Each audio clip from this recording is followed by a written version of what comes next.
ಲಂಚಬಾಕ ಅಧಿಕಾರಿಗಳಿಗೆ ಬೆಳಗ್ಗೆ ಲೋಕಾಯುಕ್ತ ಶಾಕ್ ಕೊಟ್ಟಿದೆ. 7 ಕಡೆ ಏಕಕಾಲಕ್ಕೆ ಲೋಕ ದಾಳಿ ಮಾಡಿದೆ.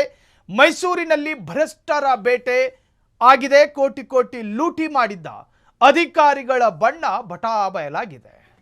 ಬೆಳಗ್ಗೆ ಲಂಚಬಾಕ ಅಧಿಕಾರಿಗಳಿಗೆ ಲೋಕಾಯುಕ್ತ ಶಾಕು.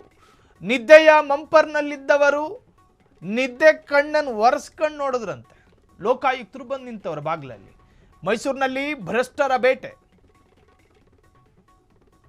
ಕೋಟಿ ಕೋಟಿ ಲೂಟಿ ಮಾಡಿದ್ದ ಅಧಿಕಾರಿಗಳ ಬಣ್ಣ ಬಟಾಬಯಲಾಗಿದೆ. ಜೆಇ ಚಂದ್ರಶೇಖರ್ ಮತ್ತು ಎಲೆಕ್ಟ್ರಿಕಲ್ ಇನ್ಸ್ಪೆಕ್ಟರ್ ಅಲ್ತಾಫ್ಗೆ ಶಾಕ್ ಎದುರಾಗಿದೆ.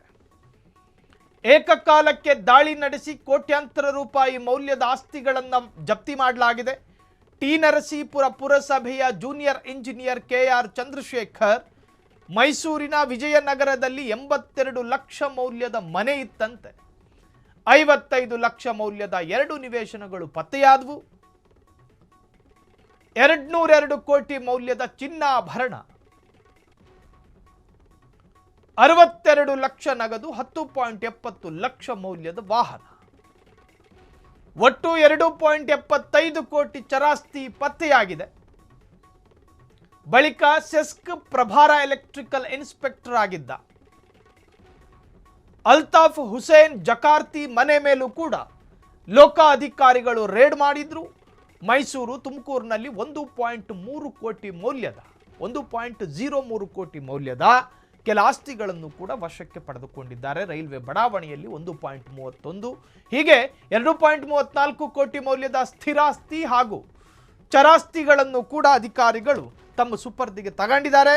ಇನ್ನು ಅನೇಕ ಚಿನ್ನಾಭರಣಗಳು ಕೂಡ ಇವರುಗಳ ಜೊತೆಲಿತ್ತು. ಆದಾಯ ಮೀರಿದ ಆಸ್ತಿ, ತೆರಿಗೆ ವಂಚನೆ ಮಾಡಿ ಸಂಗ್ರಹ ಮಾಡಿಕೊಂಡಿದ್ದು ಇವೆಲ್ಲವೂ ಕೂಡ ಪರಿಶೀಲನೆಗೆ ಒಳಪಡುತ್ತೆ. ಲೋಕಾಧಿಕಾರಿಗಳು ಸುಮ್ಮನೆ ಬಾಗಿಲಲ್ಲಿ ನಿಂತ್ಕೊಂಡು ಬಾಗಿಲು ಬಡಿಯೋದಿಲ್ಲ. ಅವರಿಗೊಂದು ಖಚಿತ ಮಾಹಿತಿ ಇರುತ್ತೆ. ನೀವು ಕೆಲಸ ಮಾಡುವಂತಹ ಸರ್ಕಾರಿ ಇಲಾಖೆಗಳಲ್ಲಿ ನಿಮ್ಮ ತಿಂಗಳ ಸಂಬಳ ಎಷ್ಟು, ಆದರೆ ನಿಮ್ಮ ತಿಂಗಳಿಗೆ ನಿಮ್ಮ ಅಕೌಂಟಿಗೆ ಬರ್ತಾ ಇರೋ ದುಡ್ಡು ಎಷ್ಟು, ಎರಡಕ್ಕೂ ಎರಡೆರಡು ರೀತಿಯಲ್ಲಿ ತುಲನೆ ಮಾಡಲಾಗುತ್ತೆ.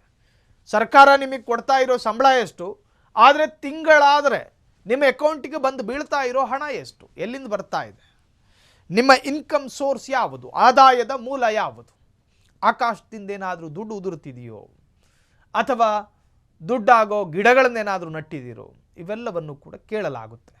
ನಿಮ್ಮ ಸಂಪಾದನೆಯಲ್ಲಿ ನೀವು ತೆರಿಗೆ ಕಟ್ಟಿ ತೆಗೆದುಕೊಂಡಿರುವ ಆಸ್ತಿಗಳೆಷ್ಟು,